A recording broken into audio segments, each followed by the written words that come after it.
just rewind with that odd cameo. Okay. Good evening, everyone. Welcome back once again to Vicious Rants. And of course, I'm your host, your YouTube messiah, and often imitated, never duplicated superstar, Tim Vicious. And this is the Go Home Raw edition before Hell in the Cell. And what? And I'm not saying this Raw was like amazing, but this was just, at the time of this episode of Raw, a lot of stuff happened between this and other stuff. It was, spoiler, not gonna, basically, this is what it was. Had Stone Cold, Shawn Michaels, Ric Flair, Undertaker, all appearing in the same night, all the while, the brand new Star Wars trailer dropped, and as well as what the main event was, and I will get to that in a moment. Just pretty much after all of that, I was just pretty much just like, good God, my body wasn't ready for all of this. That pretty much just summed it all up all together right there. Now, Raw was in Texas, where WrestleMania 32, this WrestleMania coming up is, which by the way, also folks, this WrestleMania is also on your beloved host's birthday, so by all means feel free to give me a happy WrestleMania birthday, shout out that day. Get my words stumbled. Moving on. Raw started out with Stone Cold coming out and Steve Austin. And man, was that cool to see Steve Austin come out there. Steve Austin came out talking about on how he grew up Texas. He, had his first match in the Sportatorium. So, all that. And then introduced The Undertaker coming out. Undertaker came out. And then proceeded to talk about on how he was pretty much going to send Brock to hell at Hell in the Cell. And then out comes Brock. So within the very first promo, within the very first opening segment, I should say, of the show, you had Stone Cold Steve Austin, Undertaker, and Brock Lesnar all in that one spot. Talk about premature ejaculation for an opening act. Not saying it's bad, but holy fuck! Yeah.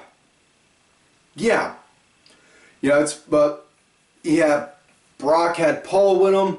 Paul was talking about, it's this, saying on how Undertaker, you lust to get your hands on Brock Lesnar. You just want this to end, but no matter what, you cannot wipe away the tarnish that was behind the streak. For Brock is the one, and he truly is. And then Taker takes off his hat, takes off his gloves, and Heyman said to him, "You have nothing to lose." And Taker just looked at him and said, "Thing is, you got nothing to lose, you got everything to gain." And then just went over, leaned over, did this. You just see Brock walking down, and you just see Paul the whole time like, no, not tonight, not tonight. And the whole time he's yelling like you thought somebody had a gun to his head, typical Paul Heyman, and just don't. And then Brock, just as it looks like he's about to get in, gets that little half grin smile he gets, climbs down, and then walks away.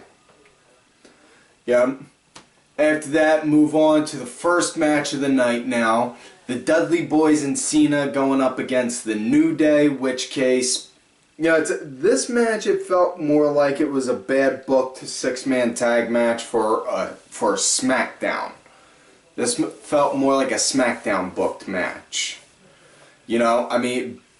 But that aside, big ups to Big E in this match, because Big E really wound up coming off like as the as the most dominant force in the group in this match, you know.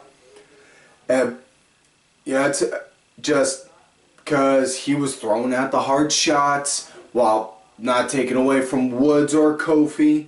You know, both are good, but Big E, for lack of a better term, he was coming off strong, you know, which kind of redundant given, you know, his figure and the fact that he is like a big guy, you know. But yeah, all in all, the match was kind of I mean, there was flaws all around. Gonna get into that as we go through the show, you know. But match wound up coming to an end. Woods wound up getting a roll up on Devon because there was a whole lot of hoopla going on. Devon wound up turning around to go see what was going on with Bubba and Cena. Next thing you know, Woods just gets him in a quick roll up. After that, you know, Cena picks him up, wham, hits him with an AA. Dudley's then go in, get a table, and then powerbomb Woods through a table. So whether we're getting a tag match, whether the Dudleys win the title, don't really think the Dudleys are going to win the titles this pay-per-view. How I think it's going to go down, Dudleys are going to lose here. They're going to do a Survivor Series tag match at the next pay-per-view for the Survivor Series one, and then TLC end it once and for all in a tables match. It's either going to go like that, or the Dudleys are going to win the titles then. They're going to have some kind of a flim-flam sort of finish at Survivor Series, and then it's going to culminate into a tables match at TLC. Either way, December, you're going to wind up getting a table match with Dudleys with the tag titles. No doubt on that in my mind. Yeah, put my money right on the spot for that. Anyone, if we don't, you hit me up, tell me on this episode, I'll find a way to send you the cash for it. Moving on, next matchup, it was Sasha and Naomi versus Alicia and Nikki, and man, this match just there was serious lack of interest in this match. I mean, there was just good action. There was some pretty good action. It was just, you know, severe lack of interest. Like, what's the reasoning behind it? I mean, they played that, you know, they tried to mess with Sasha's group the other, you know, last week, no avail. This week, though, it's, and I mean, if anything, this is what I was saying before, with the groups thing, with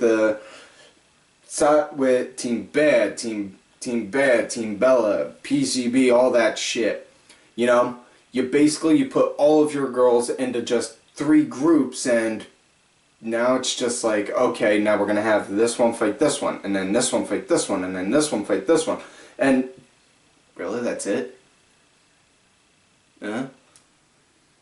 I mean, you could at least do something like what NXT does, where they'll get outside talent to just go and be a jobber for the match, you know, just to give, like, saying, like, you know, even if it's just like a quick squash match or just some kind of random hoopla or whatever the fuck, you know, just something like that.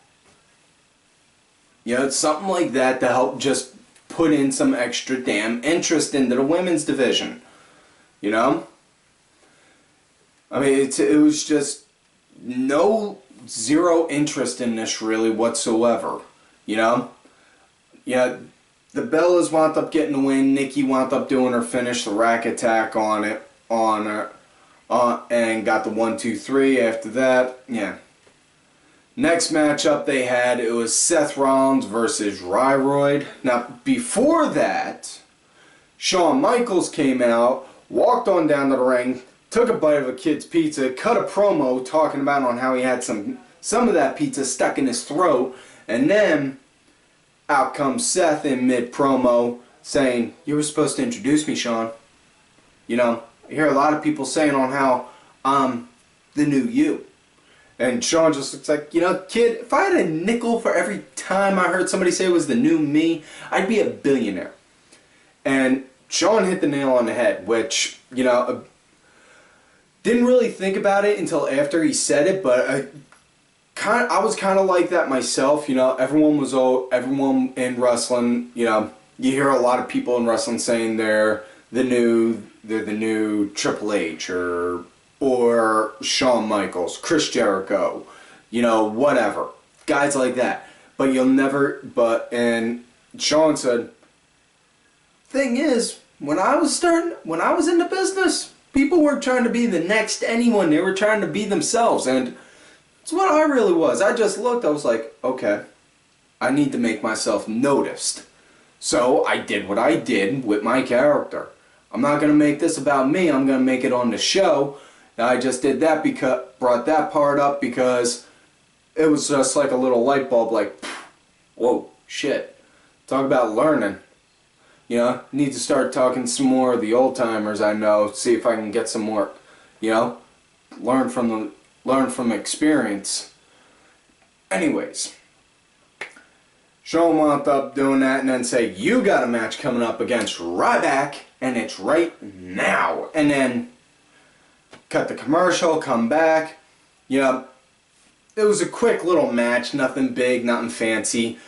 Big thing I did like though was something don't see a whole lot of nowadays anymore, and bring it up every time I see it. Seth targeted one specific part of the body, ribs. Ryback was on the apron. Seth hit him. He flew off. Wham! Hit the announce table. Not my fan. Which case, see right here. It's my fan. I have a fan on the show. Work with me, folks. I'm on a cheap budget and I need good jokes.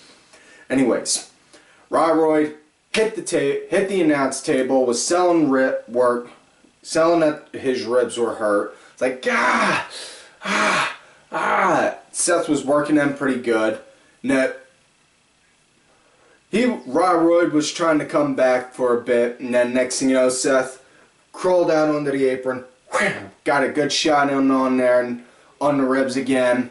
And then next thing you know, boom, hit him with the pedigree, you know, hit his ribs and then got the pedigree, then got the 1, 2, 3. So that was it.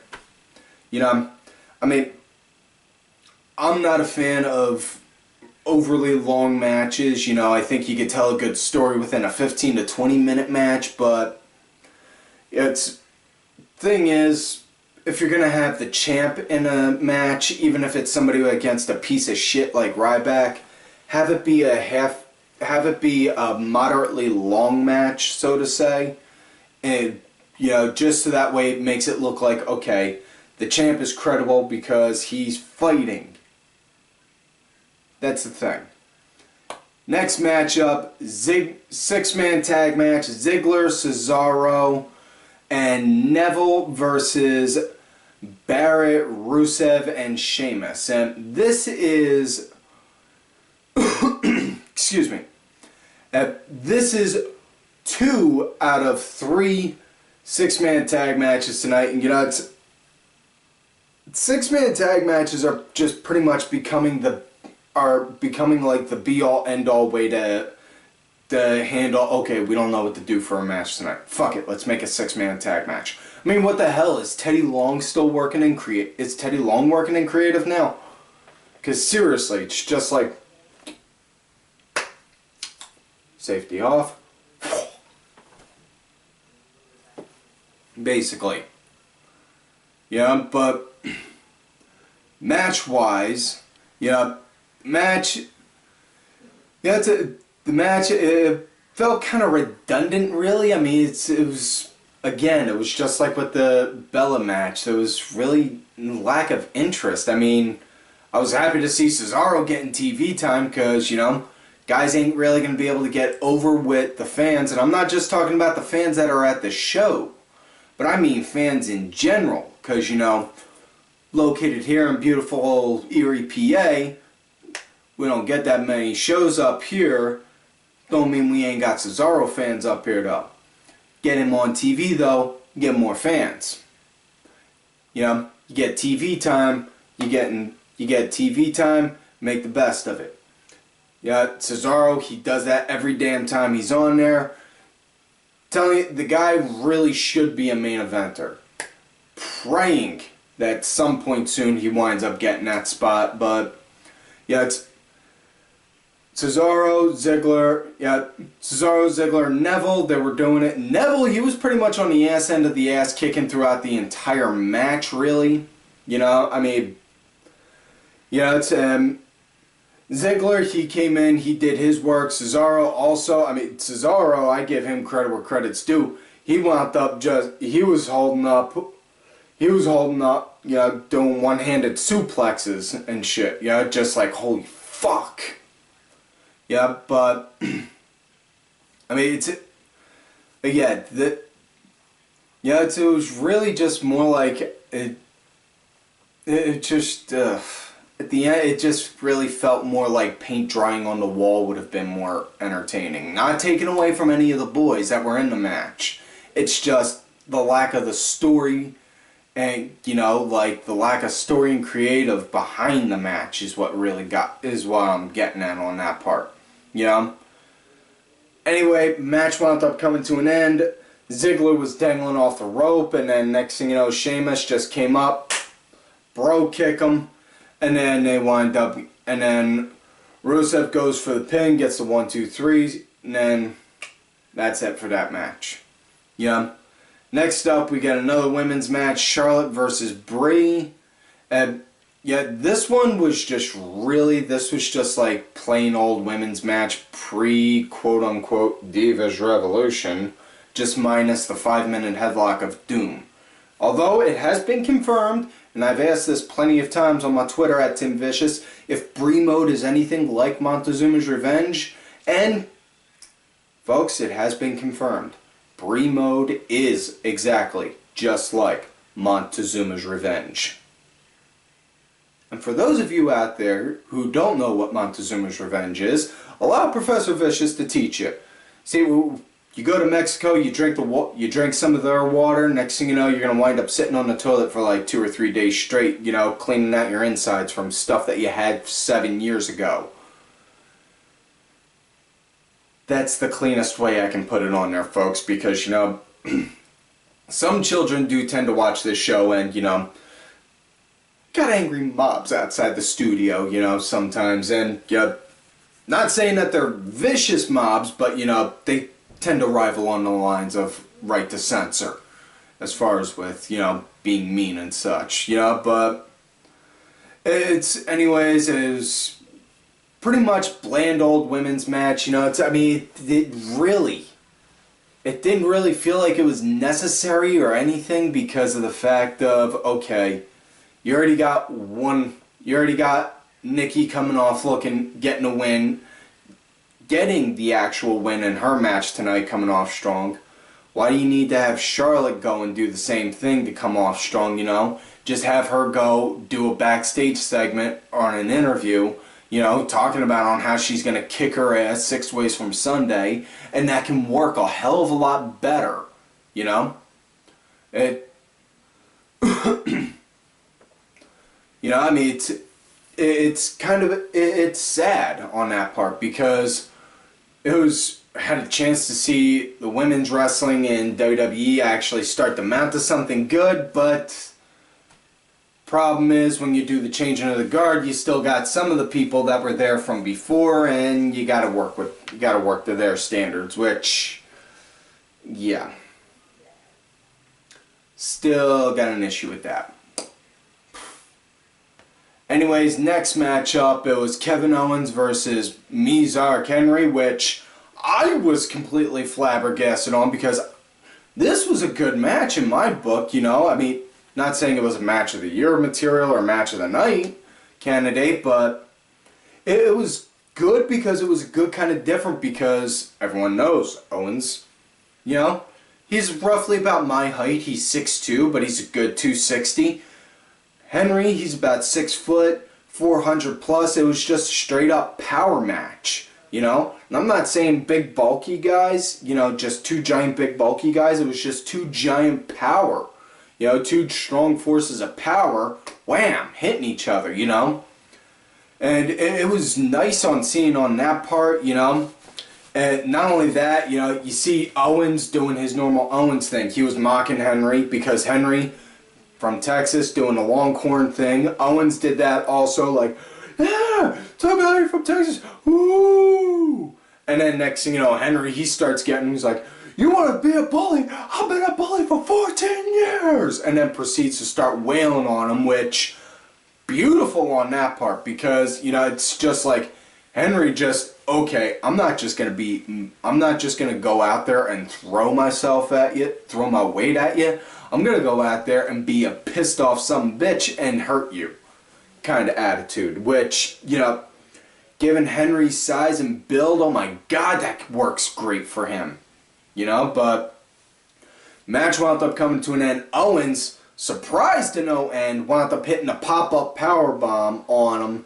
And even though, you know, you got, Henry, he has to help hoist himself up to do it. The fact is, he was able to help, you know, just help pull him 400 plus to go throw down for a powerbomb like that.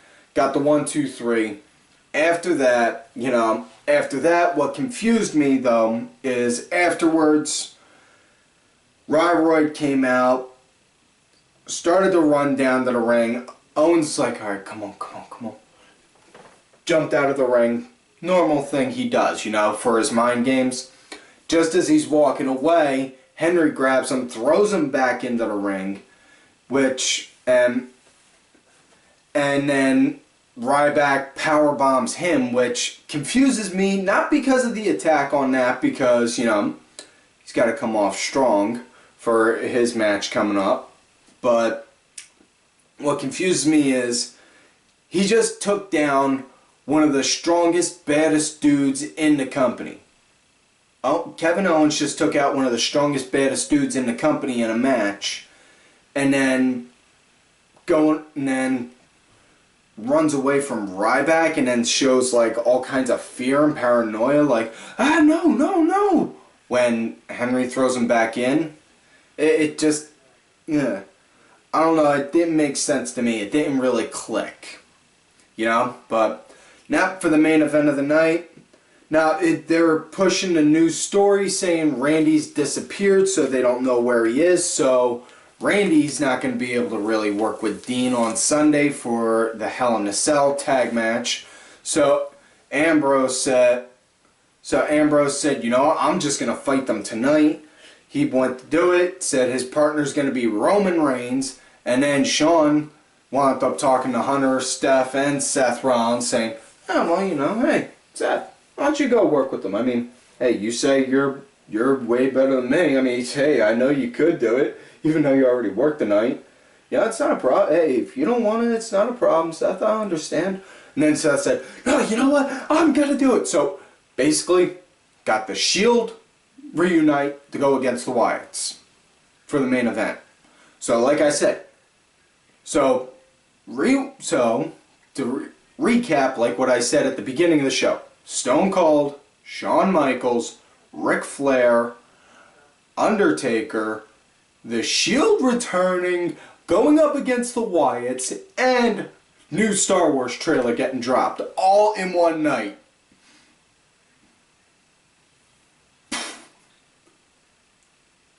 That about sums it up for me, folks. Yeah, and this match, this did not disappoint one bit. You know, they still have all that great chemistry that they did before when they went against each other, which was absolutely fucking beautiful. You know, there was great tension right before the bell. You know, Roman and Dean standing right next to each, you know, standing face to face against the Wyatts. Seth over back there like, okay, fine. And then gets up face to face with them. And then you could just feel like the tension come in and get so thick you could just about cut it with a damn knife. And then, yeah, Seth playing up to his character still, trying to call orders like, hey, I got this, I know what I'm doing. Hey, I'm the champ. I know what I'm doing.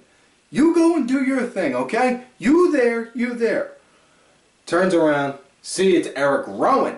Rowan, yes, not Bray, Strowman, and Harper, but Bray, Strowman, and Eric Rowan. He's returned, which way cool to see. Not gonna lie, would have thought it'd been better if instead of Eric Rowan, they wound up having Harper there for this match, and then have Rowan be a surprise comeback at the Hell in a Cell match with Roman and Bray Wyatt. But beggars can't be choosers. Moving on now. This was, next thing you know, he turns around, sees Roman, he's like, fuck. Goes back, boom, tags in Roman, and yeah, the match, it was just good. It was good, just like what they've done before, you know. And Seth trying to, while being a heel, doing a babyface thing, trying to work the crowd, while Dean's in there getting his ass kicked, trying to crawl over to do the hot tag. Next thing you know, just as Dean's working his way over Seth, he's stomping his foot. Yeah, boom, boom, boom. Ah, ah. Like he got a Charlie horse. Next thing you know, he's like, ah, ah. And then proceeds to hobble on back. So then it's left to Roman and Dean. And they still keep going. And you know, the match, it keeps going on. And wound up coming to an end though when Braun Strowman, had Roman in that choke, and just as looks like Roman's about to pass out, Dean goes underneath the ring, grabs a Singapore cane, wham, starts cracking him with it. Starts cracking him with it like it was, and ref calls for the bell, so DQ win there, but excuse me. Did that, they called that, and then next thing you know, Braun, he gets it, he's like, boom, takes the stick, snaps it, and then proceeds to start just manhandling them. And yeah, and the next thing you know, Braun winds up getting tossed out of the ring, and then Roman does a running charge to Bray, hits him with a spear, and then it pretty much ends there after that. So that's on how that show ends. A lot better than the last couple go-home shows have been, but it's far from a really good go-home show. I would give this 6.5, 7 is pushing it.